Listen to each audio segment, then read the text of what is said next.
Un fantasme qui s'est généralisé avec le temps, c'est la taille et le poids des mygales, des araignées. Vous avez tous déjà vu à la télévision, sur internet, dans les articles, sur TikTok, sur les réseaux sociaux, partout, même dans les films, des articles et plein de choses qui concernent la taille des araignées et on sait jamais réellement quelle taille elles font, quel poids font aussi ces araignées. Mythe ou réalité, c'est ce qu'on va essayer d'élucider aujourd'hui. Bienvenue dans Pure Zoologie sur Animaux Mode d'Emploi, je m'appelle Yvan Quérin, je suis zoologiste et ensemble, dans cette vidéo, on va essayer de répondre à la question, on va essayer de s'intéresser à la taille maximum que peuvent faire ces animaux, mais aussi au poids maximum. Et pas avec ça, ça c'est juste mon réchaud et je pense que je vais me faire un café, tiens d'ailleurs. Pour commencer, les araignées et les mygales, elles ont plein de tailles complètement différentes. C'est-à-dire qu'il y a une variabilité, une diversité de tailles qui est assez conséquente. Et ça c'est assez exceptionnel parce que du coup, ça nous fait fantasmer sur plein de choses, plein de situations incongrues. Vous avez jamais vu ça, ces articles? Un enfant s'est fait dévorer dans la cave de ses parents en Charente-Maritime par une araignée géante, ou alors un vieux dévoré. Voilà, c'est sale là, il y a de la moisissure là-dedans. Ouais. Oh là là, oh là là. Et moi je vais boire ça, moi. La vache. Ou alors, une araignée géante dévore un bébé opossum dans la jungle au Brésil. Du coup, en fait, le mot géant, l'appellation araignée géante, mygale géante, je sais pas vous, mais il veut plus dire grand-chose avec le temps. Alors avant de rentrer dans le vif du sujet, il faut savoir qu'il y a à peu près, chez les mygales vrais, donc c'est-à-dire tous les plus grands représentants, on va dire les plus connus, vous en avez peut-être déjà vu dans des films, dans des séries ou tout un tas de choses comme ça, dans Indiana Jones par exemple. Donc tous les plus grands représentants des mygales, elles font partie d'une famille, c'est la famille des Théraphosidae, c'est les mygales vrais. Il y a à peu près 1200 espèces, et il en existe de toutes les tailles. Il y en a qui vont faire 1 cm, pour les plus petites, comme les Typhocleina celadonia ou les petites Cyriocosmus par exemple. Et il y en a d'autres qui vont faire, on dit jusqu'à 30 cm pour 170 grammes. Sauf que vous n'avez pas encore les araignées sous les yeux et on va les sortir après, mais 30 cm pour 170 grammes, c'est énorme. Et je trouve ça génial à quel point l'être humain, il a tendance à tout de suite extrapoler. Non, la réalité, elle fait un peu moins fantasmer que ça. Ça veut pas dire que ce sont des animaux qui sont pas impressionnants, hein. Je vous jure que, tiens, regarde. Regarde ça. Bon, c'est un cadre, il est un peu cassé, mais... Ça, on est sur une taille déjà considérablement balèze. Ça, c'est une Theraphosa blondie, donc c'est l'une des mygales goliaths, parce qu'il y a plusieurs espèces de Theraphosa et elles portent toutes le nom de Goliath. Donc c'est les fameuses mygales mangeuses d'oiseaux, entre guillemets, parce qu'en fait, elles mangent pas tellement d'oiseaux, elles sont plutôt spécialisées dans la prédation de gros insectes, d'autres arachnides comme les amblipiges, ou alors d'amphibiens ou de mammifères, de petits mammifères. Donc ça, c'est les mygales d'Amérique du Sud. Mais au niveau de la taille, on est sur un spécimen qu'on peut typiquement trouver à sa taille maximum dans le bouclier guyanais. Donc Guyane française, Suriname, Guyana et une partie du Brésil. Ça, c'est vraiment, c'est déjà une très belle araignée. J'ai un spécimen ici dans de l'alcool. On va pas s'amuser à... Oh là là. Oh, j'ai fait n'importe quoi. On va pas s'amuser à le peser, celui-ci, parce que comme il est imbibé d'alcool... Voilà. Donc ça, c'est pareil, une autre mygale goliath. Dans de l'alcool, recroquevillée sur elle-même, donc il n'y a rien de... c'est pas très joli.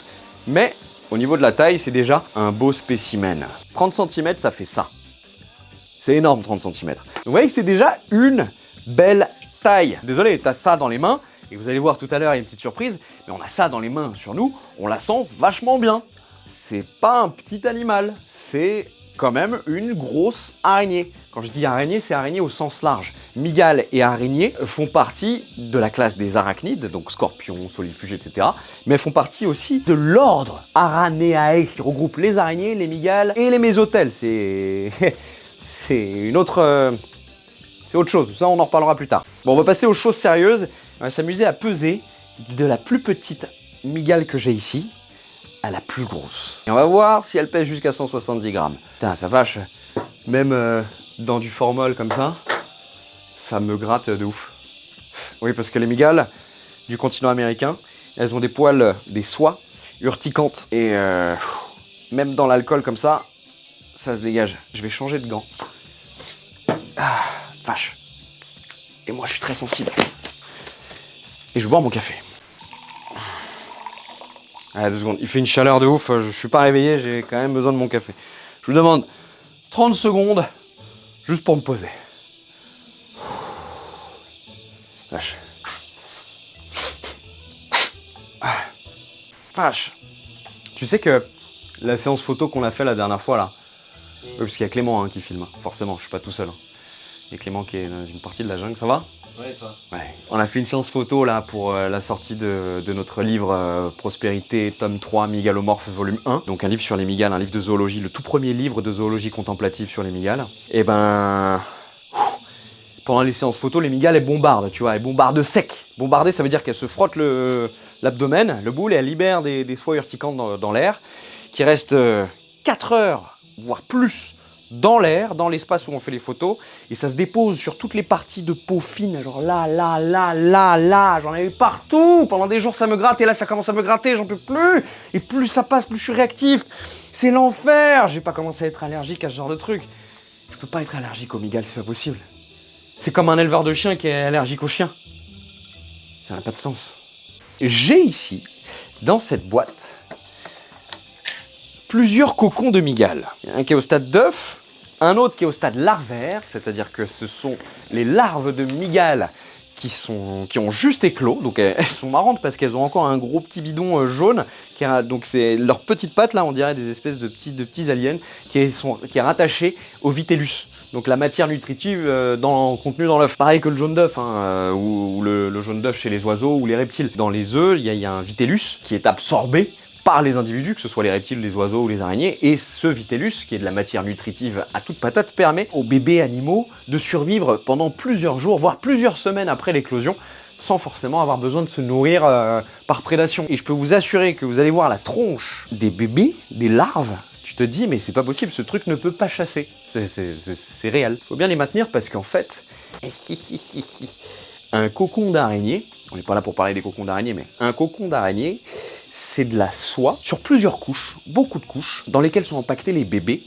Et cette couche de soie permet aux petits d'être maintenus dans des paramètres bien particuliers pour leur survie. Humidité, protection contre les bactéries, etc. Je sais pas si vous voyez. Clément, viens voir. Viens filmer en macro. Enfin, je veux dire, regarde ça. T'as vu ça? Bouge pas. Ah, je bouge pas. Yann ne bouge pas. Yes, si tu trembles. Et évidemment, à cette taille-là, ça ne se pèse pas. Enfin, si, on pourrait s'amuser à les peser, mais c'est tellement petit en unité de mesure, c'est même plus petit que le microgramme. Je veux dire, c'est tellement léger. Non, là, c'est intéressant de peser les plus grandes. Mais on arrive. Avant ça, je voudrais quand même vous montrer la taille au-dessus, parce que c'est vraiment mignon. C'est des adultes modèle réduit, avec des petits poils et tout. C'est très très cool. Tiens, regarde. Hop là. Regarde ça, Clément, vas-y, viens filmer, viens filmer. Regarde. Fabuleux, non? Oui, quel point c'est tout petit, tout vulnérable. On va passer au modèle au-dessus. Alors évidemment, toutes les espèces que je vais vous présenter, elles sont pas toutes les mêmes. Il faut quand même être bien conscient de ça. Alors, dans cette boîte, j'ai 2 individus, j'ai une terrestre et une arboricole. Elles font sensiblement la même taille, et c'est pour ça que je les ai sélectionnées. Parce que moi, ce qui m'intéresse, c'est de savoir si les arboricoles pèsent à peu près le même poids que les terrestres. Ma théorie, c'est que non, forcément, puisque les migales arboricoles sont moins denses en rigidité cuticulaire, parce qu'elles sont adaptées aux chutes, c'est-à-dire en cas de chute.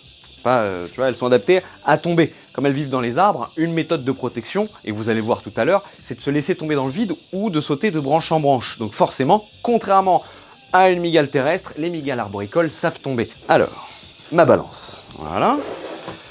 Ma petite balance de précision. Ah, on connaît tous, la balance de la bicrole. Je prends un petit récipient. Hop là. Ça, c'est très bien. Allez, madame la migale. Je la prends pas avec la main, celle-là, parce qu'elle est un peu réactive. Bien qu'on lui foute la paix. C'est une jeune Lasiodora paraibana. Voilà, donc on est sur un poids 5 grammes 21. 5 pauvres petits malheureux grammes 21. C'est pas énorme, c'est pas énorme. Et pourtant, on est sur un individu qui fait à peu près allez, 4 cm de corps, c'est-à-dire la base des crochets jusqu'au bout de l'abdomen, pour une envergure de 7 à 8 cm de long et 7 à 8 cm de large. C'est beau quand même. Allez, je vais la reposer. Je vais juste prendre ça et ça en même temps. Voilà, ça c'est important. Je prépare mon matos pour tout à l'heure. Maintenant, on va peser l'amygale arboricole. Allez, allez, allez. Vous avez vu la réaction là? Ça là, l'acétatio. Allez, allez, allez, allez. Voilà. Maintenant, l'amygale arboricole. Ici, on a une avicularia avicularia. Donc, c'est une mygale qu'on appelle aussi la matoutou, qui est très connue hein, en Guyane française. J'adore cette mygale. Franchement, très très cool. Donc, on est vraiment sur une mygale de la même envergure. Et vous voyez qu'elle fait 3,20 grammes. Et même peut-être que l'envergure est un chouille plus grande. Elle est beaucoup moins massive. Donc déjà, quand on pèse une mygale, c'est pas forcément en termes de taille qu'elles vont être les plus lourdes, c'est surtout en termes de densité. Et il y a un paramètre qui rentre en compte aussi, c'est si l'araignée a un gros abdomen, donc soit qu'elle est gravide, soit qu'elle a bien mangé. Ça, on va le voir après avec la mygale Goliath. Ah oui, parce que sinon, il n'y aurait pas de mygale Goliath, il n'y aurait pas de vidéo. C'est la base. Donc là, c'est un jeune spécimen d'avicularia. Elles peuvent devenir un peu plus grandes avec l'âge. Hop. Voilà. Vous avez vu le petit bond? Vous avez vu? C'est génial, non? Attends, regarde. Je vous rassure, ça risque rien, on va juste dégager la piste. Elles savent très bien tomber, regarde. Alors, attends. Tu peux m'enlever mon gant, stop? Je vous explique pourquoi j'enlève mon gant. De la main droite. Merci. Je mets des gants pour éviter les poils urticants. Je mets aussi des gants pour éviter les odeurs, parce qu'on sait jamais, c'est toujours comme ça. Je mets aussi les gants pour éviter les contaminations. Mais là, cette araignée-là, cette mygale, elles ont la particularité, comme elles sont arboricoles, d'avoir au bout des pattes des setae, très adhésive. Et sur les gants, ça marche pas très bien. Elle est obligée d'utiliser ces petits crochets qu'elles ont pareil au bout des pattes pour s'accrocher. Mais pareil, sur les gants, ça s'accroche pas très bien. Je vais enlever mon deuxième gant aussi. C'est comme ça, elle pourra bien s'appuyer pour sauter et s'appuyer pour reprendre. Regarde, regarde. Là, elle se positionne. Là, elle se positionne. Allez, allez, allez, allez. Hop là. Le petit bond. Le petit saut. Hop là. C'est génial. J'adore. Hop. Maintenant, on va passer à une autre mygale, une Tliltocatl albopilosus, c'est imprononçable mais c'est très beau, qui est déjà plus balèze. C'est-à-dire qu'on est sur un spécimen, une femelle qui est adulte, assez massive quand même, elle est assez balèze. Donc je vais remettre mes gants, rapidos, boire mon café. Ah, un peu chaud quand même. Hop. La balance. Parfait. Elle est un peu plus grosse. Je vais la prendre avec les mains. Alors celle-là, si elle tombe de la même hauteur... Pas bouger, pas bouger. Non, pas bouger, pas bouger. Pas bouger, reste là.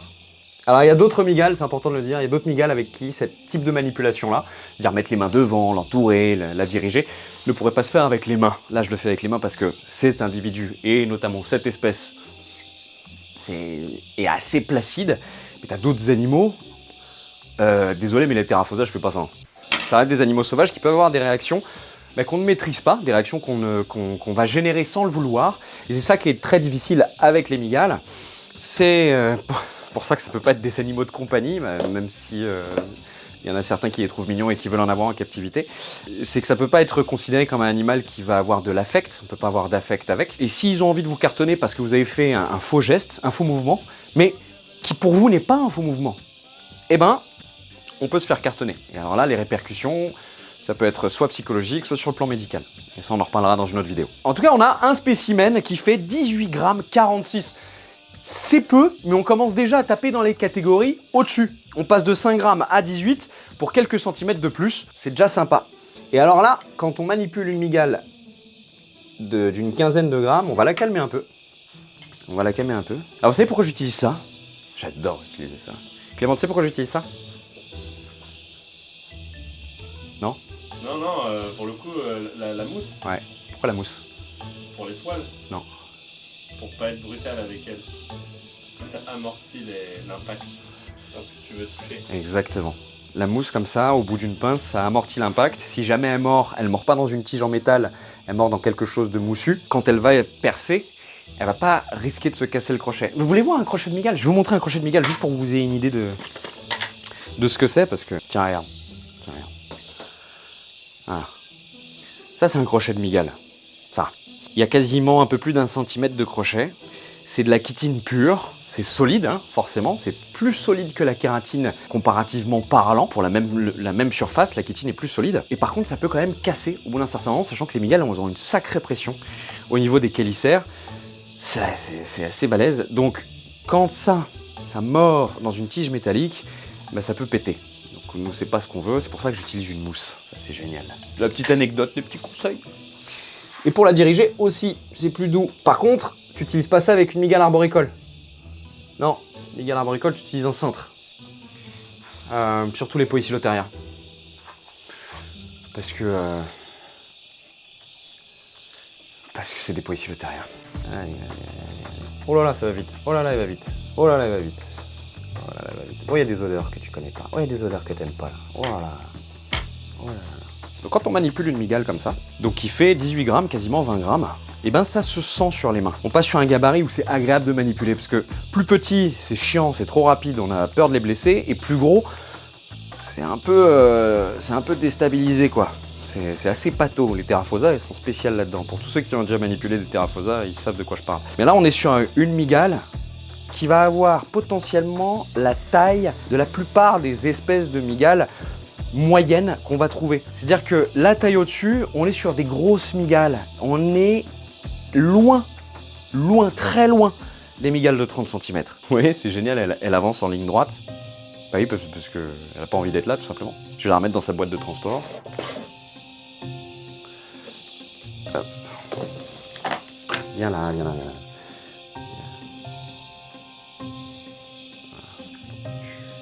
Pareil, tout ce que je fais, je le fais avec cette espèce-là, cet individu-là aussi, parce que je le peux, je le ferai pas avec d'autres. À chaque espèce, ses réactions, à chaque individu, pareil, ses réactions, et chaque espèce va avoir son tempérament. Je peux vous dire que c'est pas drôle, c'est selon certaines. Donc je vais vous montrer un spécimen d'une migale Goliath. Je rentre pas dans les détails au niveau des espèces, vous n'êtes pas là pour ça, et de toute façon, on l'explique très bien dans le livre sur les migales.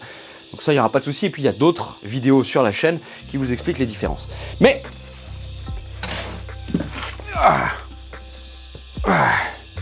voilà. Je vais vous montrer donc un spécimen de migale Goliath.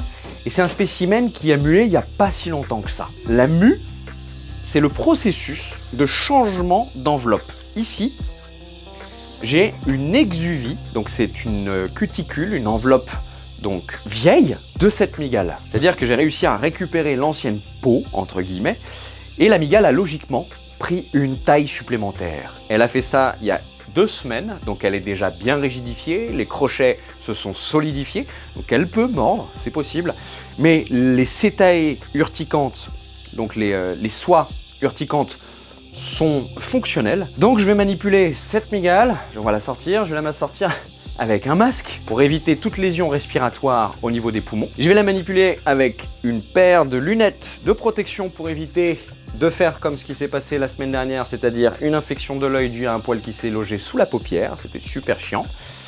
Et normalement, je mettrai une charlotte pour éviter que les poils urticants viennent se mettre dans les cheveux.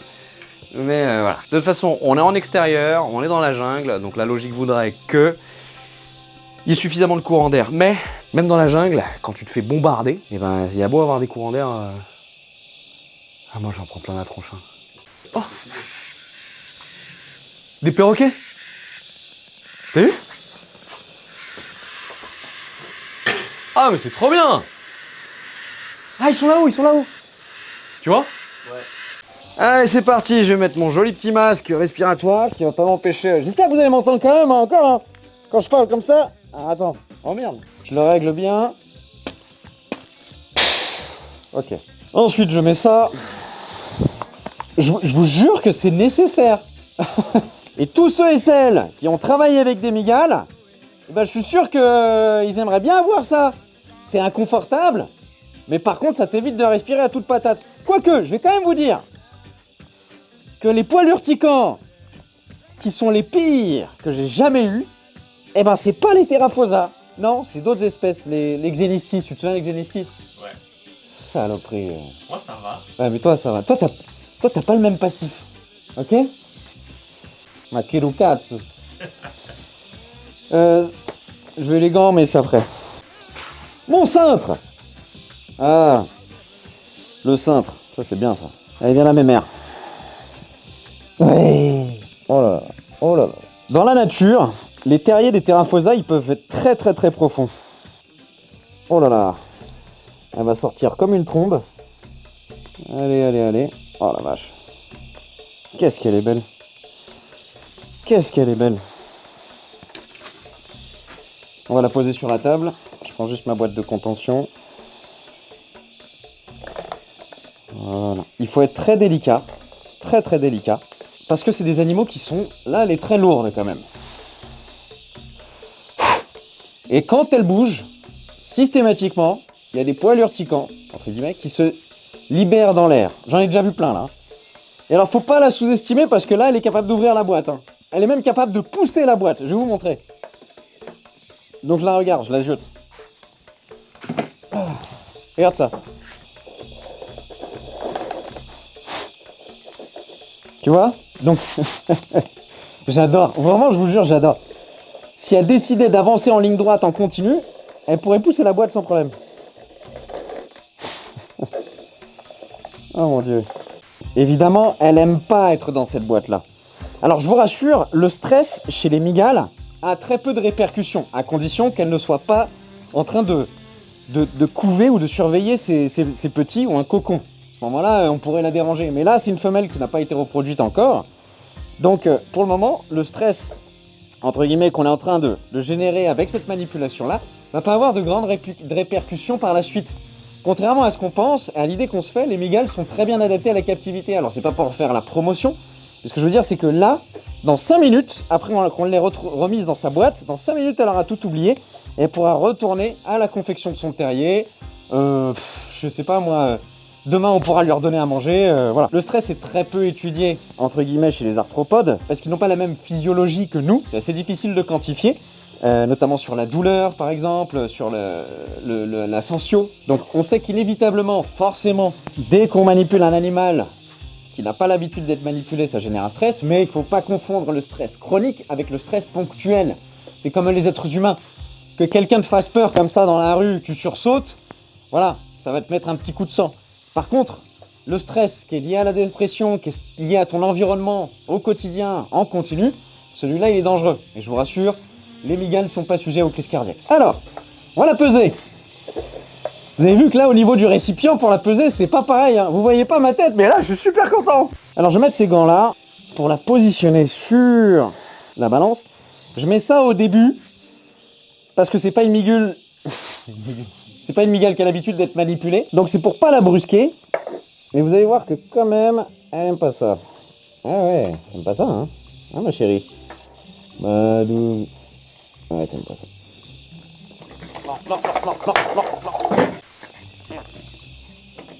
Vous avez vu, je vous ai dit que le plus gros, c'est pas agréable. Oh la vache! Vous imaginez, non mais ça? Elles ont réputation, les styrmies, donc c'est cette espèce-là d'avoir vraiment un comportement qui est pire que la Theraphosa blandi, celle qu'on trouve en Guyane. Ça vient pas de Guyane. Hein. Yeah. Hein. Un truc qui me pique dedans. Hein? Un truc qui me pique dedans. Je vois que c'est des fourmis. Il me faut ça. Il me faut ça.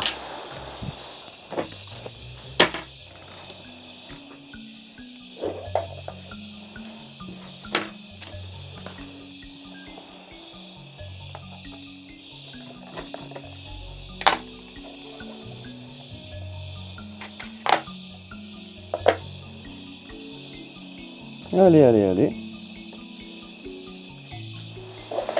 Pouah. 61 grammes. 61 grammes. Donc vous avez vu la différence, il y a 40 grammes de plus. 40 grammes de plus chez cette espèce-là, chez cet individu-là, que par rapport à l'autre qui avait déjà une taille moyenne. Et l'abdomen n'était pas plus gros. L'abdomen, c'est ce qu'il y a, c'est l'arrière de la mygale en fait. Il n'était pas plus gros. Là, c'est juste une question donc de taille et de densité cuticulaire, de densité de l'exosquelette. On va s'amuser à la mesurer maintenant. Encore une fois, on ne peut pas lui étaler les pattes. c'est pas possible, parce que sur ça, il faudrait la tuer. Donc on est obligé de faire une estimation de sa taille quand elle est encore en vie. Voilà. Là, tu vois, ça, c'est dangereux. Parce qu'elle peut sortir, faire tomber la boîte.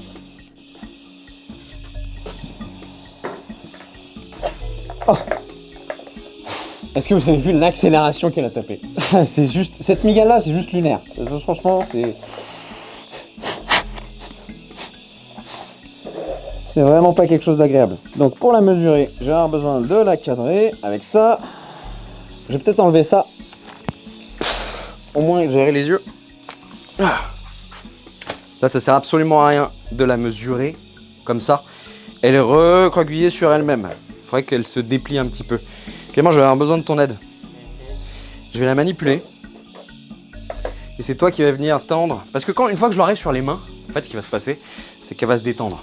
Tu vois ce que je veux dire ou pas? Donc quand j'aurai réussi, Inch'Allah, à bien la stabiliser, là on pourra parler. C'est vraiment dommage qu'elle soit trop réactive. Allez, allez, allez, allez, allez. Voilà, on va faire ça jusqu'à ce qu'elle se calme. Tiens, tu vois, qu'est-ce que je te disais? Elle se déplie. Oh la vache. Elle est vraiment énorme. Mais moi, c'est cet individu-là me met pas en confiance. Pourquoi? C'est pas l'espèce, c'est elle. Là. Là, dans l'échange. Ah mais ça se voit, t'as Dans raison. le comportement qu'elle a, tu vois, tu sens qu'elle est pas coopérative, elle veut pas, elle est là en mode non. Oui mais regarde, elle se calme. Déjà, elle tape moins les phases. Regarde, elle se calme. Tiens, vas-y, prends le mètre. À peu près, ça fait 9 9 cm de corps. 9. Attends.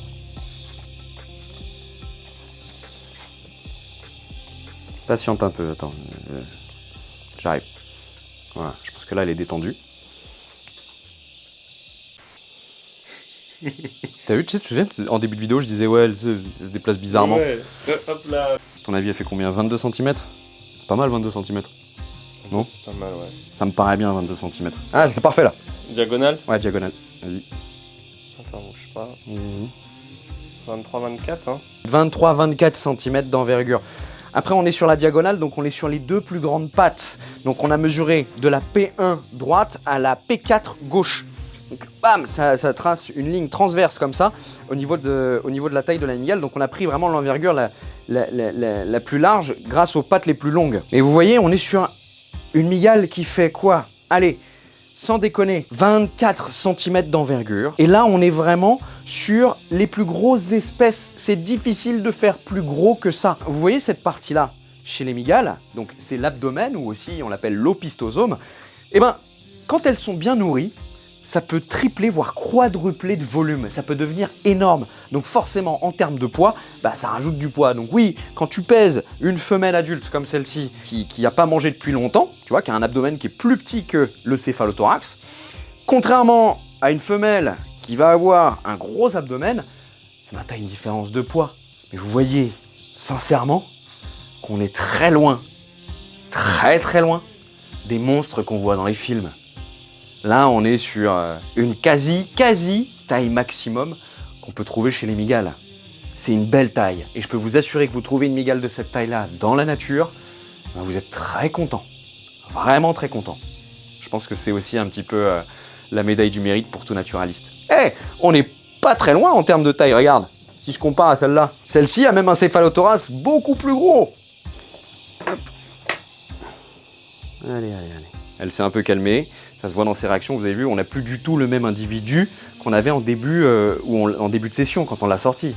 On est sur un individu qui est calme, forcément un peu plus fatigué, mais qui va surtout moins agir dans la réaction primaire, et qui va être un peu plus sur la découverte de son environnement, et moins dans l'attaque, moins dans la vitesse, moins dans la fuite. Ça se voit tout de suite, hein, je vous jure, ça se voit tout de suite. Attends.